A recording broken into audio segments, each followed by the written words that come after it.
Yep.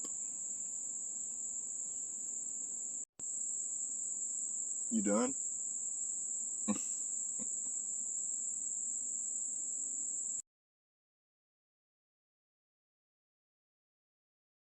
Well, good weekend, y'all. Today we got us a building project we're working on. We're going to be building some more raised beds using wood and corrugated roofing tin.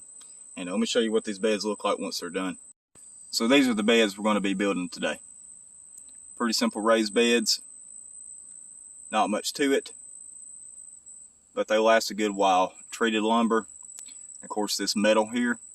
And you probably can't tell with the mulch, but the way that you build them, you leave your bottom 2x4 up off the ground a little bit. So really the only thing you have in contact with the ground is going to be those 4x4 posts right there. And this is what I typically tend to build, and they work very well. So let's get all this material together here.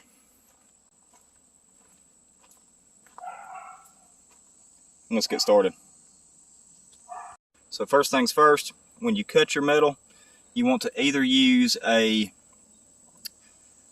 blade for your skill saw that's rated for cutting metal, or if you have a grinder, angle grinder, you want to use a metal blade on it. Either one will work just fine. Using the skill saw will speed it up just a little bit. And if you're using an angle grinder, that's the metal blade you want to use right there. So here's the metal that we're going to be using for the sides. And this sheet here, full length, is roughly about 20 foot long. And I want to say roughly 3 foot wide, corrugated roofing tin here. And basically all you do is you cut it in half across the center. Find your center line, cut it in half lengthwise, and then cut them in half straight down the middle. Split the difference for your length. And you can cut it to whatever length you want depending on the beds that you're building here. We're doing 8 foot long, 4 foot wide. So we've got our metal pieces cut here. We're going to be doing 2 of these beds today. So the long pieces are going to be the sides, and these are going to be the end pieces right here. And be careful, wear gloves, because once you cut this metal, it can be pretty sharp, pretty rigid. Now this is why I say you want to use gloves. No matter how hard you try to get a straight line, sometimes cutting this metal you will get a jagged edge right there. So definitely be careful. So next you want to grab your metal side here. This is going to be the long side. Get it laid up on your 2x4s and start making your frame. And what we're going to do is we're going to lay this out and go ahead and just screw this into our 2x4s, top and bottom. We're going to make one long side first, and then we're going to make the inside over here, put it together, and then finish off the other 2 sides. If you're using a metal blade on your skill saw, once you get your metal cut, go ahead and take it off and swap it out back to your wood blade. A little pro tip here, make sure you don't put your blade on backwards when you swap it out. That probably wouldn't be good. No, it wouldn't. Alright, you mark your end pieces at 4 foot.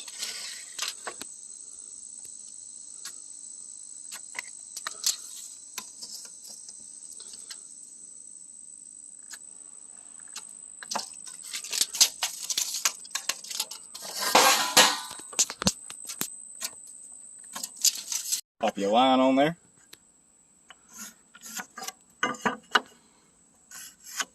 And now these 2x4s are actually a little bit longer than 8 foot.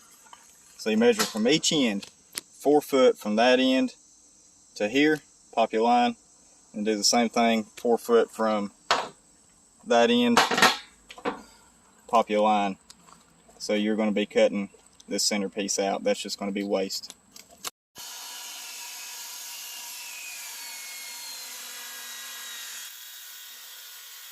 Put your blade on backwards, you'll know. It's going to be very hard to cut through that wood. More burning through it than cutting. Yeah, you're pretty much burning through it. You ain't cutting nothing. Oh. Hot, ain't it? Yeah, it is.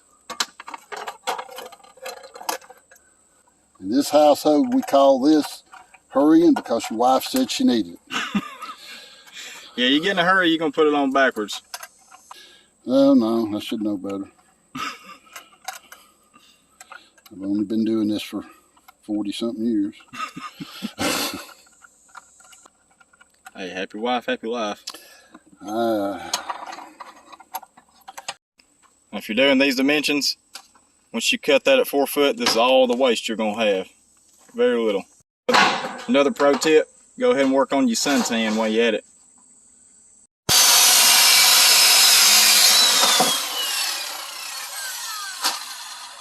Much better with it on the right way, huh? Oh yeah.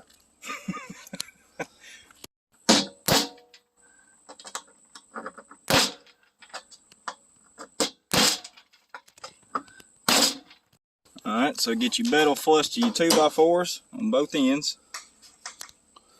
And take your nail or screw there and pop you some pilot holes. It's going to make it a little easier putting this metal and screwing it to the wood.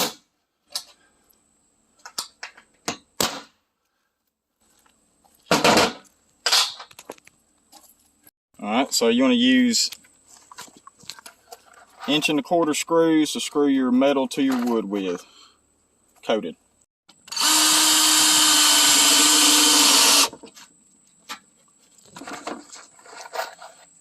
You may want to add to it that when you put this in, if you go too far, you'll wallow the screws out and it won't hold. Yep, that's true. Yeah, when you're screwing it in, don't go super deep. Or super tight. Yeah, super tight. You want to leave it up just a little bit, the screw that is. That way it doesn't pop through your metal and wire out a hole. So here's a good example of what you don't want to do when you're putting the screws in. That one right there is a little bit too deep. Any deeper than that and it's probably going to punch through that metal, so be mindful of that. Really what you're looking for, it's about like that right there. A little bit raised. Leave your metal overhanging just a little bit off of your bottom 2x4. That way this 2x4 is not sitting directly on the ground. And same process on these end pieces, the 4 foot ends, as we did the sides. Line it up, square it up, flush, a little bit of overhang on the bottom, and screw it in.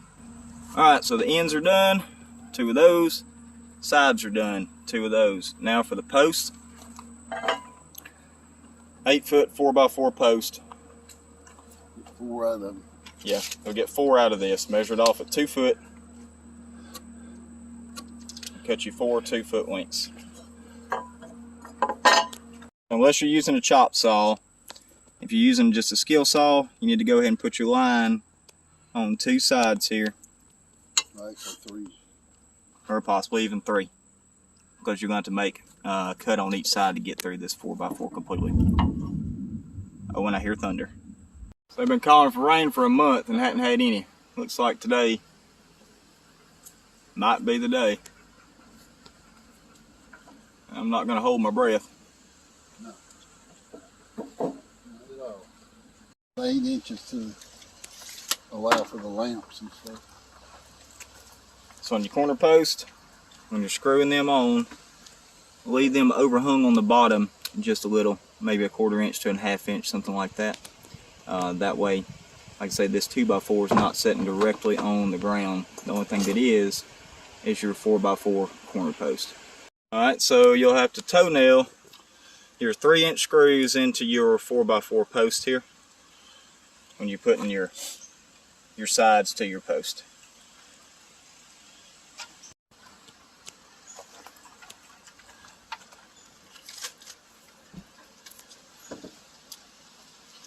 About 8 inches. Yep. A little bit of overhang. Well, it looks like the rain has finally stopped. Now I'm not complaining, even though we got rained out, because we definitely needed it. So let's go over here. Let's get back to work. And so now you just assemble your pieces. Put your end up there. Get it squared up with your side.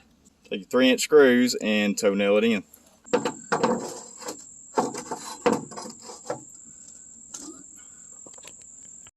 Alright, so that's it put together. Now if you notice, there's a stump right here. And it's sitting off the ground, so what we're going to have to do is get a shovel and dig it down just a little bit right here. That way it'll set nice and level.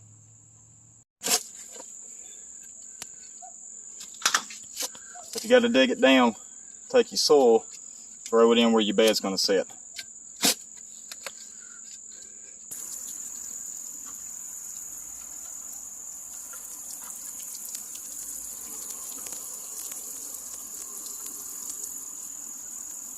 Alright, so there it is. There's the finished product. Turned out real good. Got it nice and level. That's one of the important things so that your water doesn't rush off to one side and wash your soil down. Now we just got to fill this up with a few more inches of soil. It'll be ready to plant. What you think, Gigi? I love it. You got your approval? Oh yeah, as soon as my collards get in the ground, we'll be all right. Yeah. You look dirty. You gonna put my I collar am on dirty. You're gonna get in trouble. Good job, Papa.